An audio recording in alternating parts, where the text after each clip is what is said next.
नमस्कार, अब दुनिया के फटाफट बुलेटिन में आप सभी का स्वागत है और नजर डालेंगे आज के खास खबरों पर। प्रयागराज महाकुंभ में मौनी अमावस्या के अवसर पर मची भगदड़ की शुरुआती रिपोर्ट मुख्य सचिव और डीजीपी ने मुख्यमंत्री योगी आदित्यनाथ को सौंपी। महाकुंभ में भगदड़ के दौरान 30 लोगों की मौत हो गई थी, जबकि 90 लोग घायल थे। किन्नर अखाड़े की कार्रवाई। अखाड़े के संस्थापक अजय दास ने आचार्य महामंडलेश्वर लक्ष्मी नारायण त्रिपाठी और महामंडलेश्वर ममता कुलकर्णी को पद से हटाया। जल्द ही नए सिरे से अखाड़े का पुनर्गठन होगा।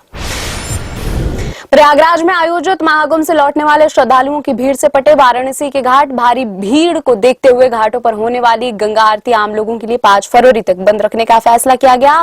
काशी वासियों के लिए अनावश्यक रूप से घर से बाहर न निकलने और श्रद्धालुओं का सहयोग करने की अपील की। उत्तर प्रदेश सरकार द्वारा महाकुंभ भगदड़ की जांच के लिए गठित 3 सदस्यीय न्यायिक आयोग प्रयागराज पहुंचा। इलाहाबाद हाईकोर्ट के सेवानिवृत्त न्यायाधीश न्यायमूर्ति हर्ष कुमार की अध्यक्षता वाले इस आयोग में पूर्व पुलिस महानिदेशक वीके गुप्ता और रिटायर्ड आईएएस डीके सिंह शामिल हैं। राष्ट्रपति अभिभाषण में द्रौपदी मुर्मू ने कहा, प्रधानमंत्री नरेंद्र मोदी के नेतृत्व वाली सरकार के इस तीसरे कार्यकाल में 3 गुना गति से काम हो रहा है। एक राष्ट्र एक चुनाव और वक्फ संशोधन विधेयक जैसे कानूनों पर तेज गति से कदम आगे बढ़ाया गया है। वित्त मंत्री निर्मला सीतारामन ने संसद में पेश किया आर्थिक सर्वेक्षण। मजबूत बुनियाद, सूझबूझ वाली राजकोषीय मजबूती का खाका और निजी खपत बने रहने के साथ देश की आर्थिक वृद्धि दर अगले वित्त वर्ष 2025-26 में 6.3% से 6.8% रहने का अनुमान। सप्ताह में 70 से 90 घंटे तक काम करने को लेकर जारी बहस के बीच सरकार ने आर्थिक समीक्षा में कहा है, इसका स्वास्थ्य पर प्रतिकूल प्रभाव पड़ सकता है। जो व्यक्ति डेस्क पर प्रतिदिन 12 घंटे या उससे अधिक समय बिताता है, उसे मानसिक स्वास्थ्य संबंधी बीमारियों से जूझना पड़ता है। संसद में राष्ट्रपति के अभिभाषण पर कांग्रेस नेता सोनिया गांधी की टिप्पणी पर बवाल। सोनिया गांधी ने राष्ट्रपति के अभिभाषण के बाद उन्हें पुअर लेडी बताया। कहा, अभिभाषण के अंत तक राष्ट्रपति बहुत थक गई थी, वह मुश्किल से बोल पा रही थी। राष्ट्रपति भवन ने राष्ट्रपति द्रौपदी मुर्मू के अभिभाषण पर कांग्रेस नेताओं की टिप्पणी पर कहा है, ऐसी टिप्पणियां अनुचित और दुर्भाग्यपूर्ण है। टिप्पणियों से शीर्ष पद की गरिमा को ठेस पहुंची है। सोनिया गांधी के बयान पर बवाल मच गया। नाराज भाजपा ने कांग्रेस पर किया पलटवार। कहा, सोनिया गांधी का बयान सर्वोच्च पद पर बैठी एक आदिवासी महिला का अपमान है। सोनिया और कांग्रेस से माफी मांगने को कहा। प्रधानमंत्री नरेंद्र मोदी ने दिल्ली की चुनावी रैली में कहा, दिल्ली में भारी बहुमत से बनेगी भाजपा की सरकार। कहा, दिल्ली ने ठाना है, आपदा को भगाना है। बागेश्वर बाबा धीरेन्द्र कृष्ण शास्त्री के महाकुंभ में हुई मौतों को लेकर बिगड़े बोल। कहा, जो कोई भी गंगा के किनारे मरेगा वह मरेगा नहीं बल्कि मोक्ष पाएगा। विधानसभा चुनाव की वोटिंग से पहले आम आदमी पार्टी को दिल्ली में बड़ा झटका। महरौली से विधायक नरेश यादव ने दिया पार्टी से इस्तीफा। आप पर लगाया भ्रष्टाचार का आरोप।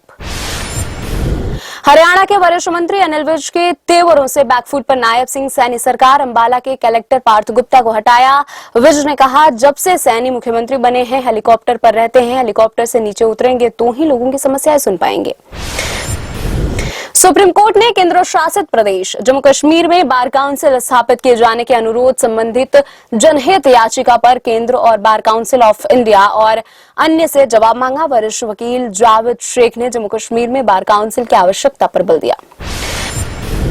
अभिनेता सैफ अली खान पर हमले के मामले में मुंबई पुलिस ने कहा, चेहरा पहचान परीक्षण से पुष्टि हुई कि गिरफ्तार आरोपी वही व्यक्ति है जो इमारत की सीसीटीवी फुटेज में नजर आया था।